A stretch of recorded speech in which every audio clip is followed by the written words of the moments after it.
A couple years worth of testimonials have confirmed that my easy to build, easier to sell planter boxes are a huge moneymaker. Let's go make some more. But first, I'm rapid fire answering a few common questions you guys ask a lot. To avoid shrinkage, warping, and cupping, I put a thin cut scrap in between every 5 to 10 pickets. The very top board will probably still try to do a sit-up. My pickets are 1/2 inch thick, 5.5 inches wide, and 6 foot in length. Yeah, that's right. I use an 18 gauge, 1 inch brad nail, not galvanized. If you're making them out of pressure treated, go galvanized. If you can't find pickets at the big box store, I don't live locally. I don't know where to tell you to go. The mills are going to be charging much more than $3.28 because it's going to be a higher quality of cedar. I know we both hate doing this, but you might have to go and ask an associate. You said you can't find the cedar pickets? I can show you where they're at. No, we're all set. You're looking for cedar? Nope. Thank you. Is it build the project o'clock yet? Because Aaron's getting hungry. Grab 6 pickets and 2 2x4s. Free plans available at who'sthevoss.com. Because no how-to video should require you to pay money for additional information. And if they do, then you just watched a 7+ minute advertisement about their product. Set your miter saw to 30 degrees and make your initial cut. Flip your board and make a cut at 9 inches. You'll do this 6 times. And if after cutting your material you end up with something like this, it's really wet, your board weighs a whole bunch, these pickets weigh like 400 pounds. That generally means you did not have kiln dried lumber. Kiln dried lumber is just where they take lumber, they put it in this gigantic oven, and they heat it up for a little while to bring the moisture content down to 6 to 8%. And then with your board like so, you're just going to measure in 1 1/4 inches, make a little mark, flip them over, measure in another 1 1/4 inches. We do this little flip because we're taking them over to the miter saw and cutting that off at the 30-degree mark. It's just easier to flip the board over rather than having your line on the wrong side. And you should end up with something that looks like this. Moving on to picket number 2, we need to cut out these little triangles for the bottom. Now these pickets, being from a different supplier than I had previously got them the year before, they're a little wider. They don't fit through the door as easy. And that means that these pieces are a different size than what I had used last year. To get around all of this, to make sure that they fit the pickets that you are currently using, simply measure the distance between these 2 cuts, and that's how big you need to cut these triangles on the miter saw. With that picket, we make our initial 30-degree cut. That takes care of that pesky staple. Then measure in 2 to 3/4 inch to 2 7/8 inch. Please measure your board to get your exact number. And cut a cute little triangle. Reset the initial angle and do it all again 6 times. After you've cut out those 6 small triangles, return your saw back to 0 degrees and just cut those funky angles off so that it's nice and flat again. Measure down 35 inches and make 1 more cut. With our final 4 pickets, trim off those pesky staples, measure down 35 inches, make a cut, measure down 35 inches, make a cut. Take 3 of your 35-inch pieces over to the table saw and set your fence to 2.5 inches. This is not the center of our board. You'll have to run each board through twice. I like to knock this step of assembly out just so it gives our glue a little bit of time to set up while we're building our 2x4 bases. You're going to take this piece here, our trapezoid, I do believe. Take that smaller little triangle. He goes on the bottom like that. These boards are for demonstrative purposes only. They're taking place of these boards, so just pretend that they're 35 inches long. I'm going to take that 5.5 inch wide piece. I'm going to take a little Titebond 3. It's their waterproof exterior glue. It's one of the better ones they make. Same price as Titebond 2 and original. Why aren't we just buying Titebond 3, people?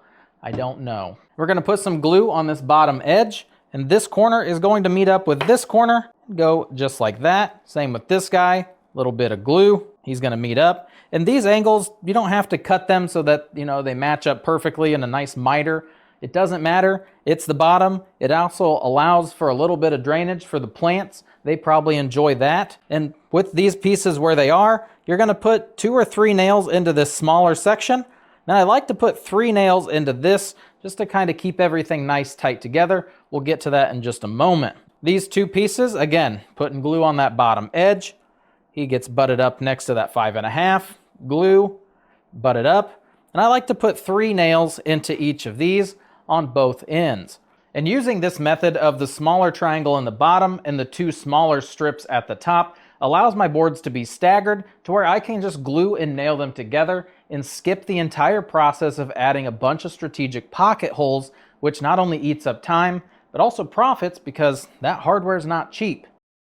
And I'm gonna just keep talking because I don't want to add any background music. If I add in background music, what ends up happening is that creator's like, hey, you got to share the money from this video with me because you used a 15-second clip of my song. That's ridiculous. So this is how you get it done. Again, just gluing a nail on the bottoms, gluing a nail on the tops. If you guys want to guess to how many nails this entire build is going to take, you might want to hurry up because we are closing in fast. Pro tip, if you start with nailing this thinner board in the front, you can actually make sure that your miters and these edges line up perfectly. If you start with the bottom, they might not. And if you're looking to add a touch of elegance, you can make these. Just little support pieces that help hold everything together. Go right here. Reset your saw to 0 degrees. Cut a piece of scrap so that it's, 90 degrees to the side. And then move it on down about 12 inches. I should honestly went with probably 16 if you have it. 12's a little short. Moving to the table saw, set your fence to 1 1/4 inch and rip that piece down into 3 nice little slivers. Back at the miter saw, set your angle to 45 degrees, put that board on its edge, make your initial cut, flip it over, measure down 5 inches, make a cut, do that one more time. Again, things got a little close, so I usually just use this pencil when things are getting a little sketch. Our boxes are 35 inches long, center is 17.5, throw some glue on the back, and 3 nails in the bottom, 2 nails in the top, about 1 inch down. Just kind of guess that it's 90 degrees. Perfect. Moving on to our 2x4s. Trim off the ends because they're usually rough or a different color. Then cut it in half. 48 inches is perfectly fine. Do this for both boards.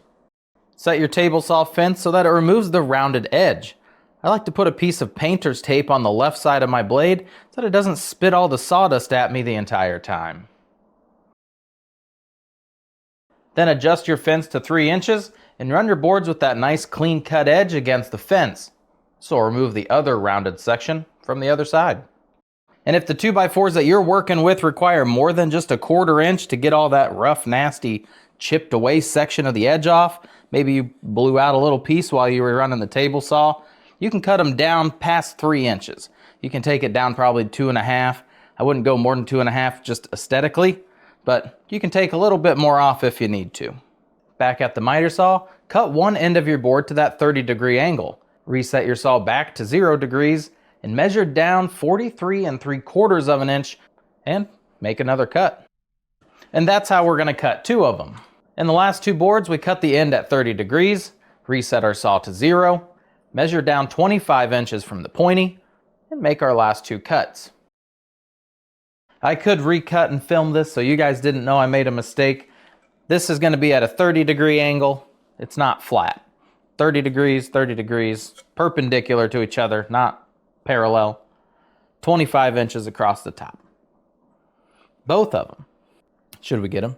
Chicken, hang on, whoa! Once assembled, you're going to have something that looks like this. And to figure out where each leg goes, you're just going to take a longer piece, get it nice and flush against another board. You're going to take one of these boards, set a board underneath here just for stability, and you're going to line up this leg so that it's flush, and you're going to just drag it in until it's flush up here. I'm going to throw 4 options at you for assembly. The first 2 are just to create a half lap joint. Remove half of this material, half of this material. I'll show you how easy peasy it is on the miter saw. It adds strength, it adds aesthetics. That's what I like to do, is a half lap joint. And then with a half lap joint, you can assemble or let the customer assemble. For the customer who's gonna roll up in their little Honda Civic and 4 kids in the back, and this with planter boxes, they never fit. They never fit. So here's the option. They can screw the leg in on their own. Give them some Phillips head screws. Don't give them no T25 cabinet screw or something. They're not gonna have that head at home. Pilot them out, have it ready for them. Little baggie of glue, little baggie of screws in different baggies. They can do it at home. I have a few of them. I do not assemble the legs so that they can do it. And again, if they're picking it up at, a craft show or they come out for scenic drive, it just fits a lot better in the vehicle if they don't have giant legs sticking out the backs. Your other option is to add some glue and throw screws in it, just like this. If your miter saw does not have that sliding motion, you cannot make a half lap joint on your miter saw because that chop motion, it's got to slide. So if you only have a chop saw, it does not slide. This is your option.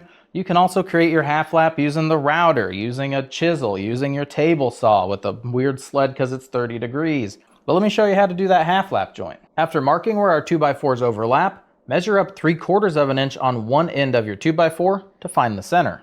Hey Alexa, set the miter saw to cut a 3/4 inch half lap.